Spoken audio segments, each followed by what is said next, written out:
It is so windy up here today, and the gusts are really, really bad up here. Right now my allergies are just killing me. I would put some of these gusts in somewhere between, I don't know, 30, 40 miles an hour. We have a steady wind blowing, but look at some of these gusts. And sometimes they come in even stronger than this.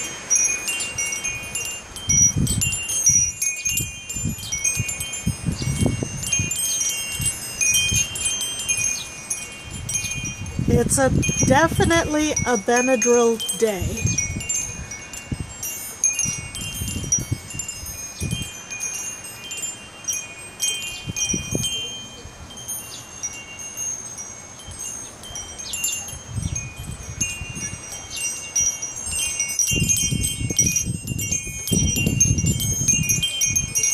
See the hummingbird?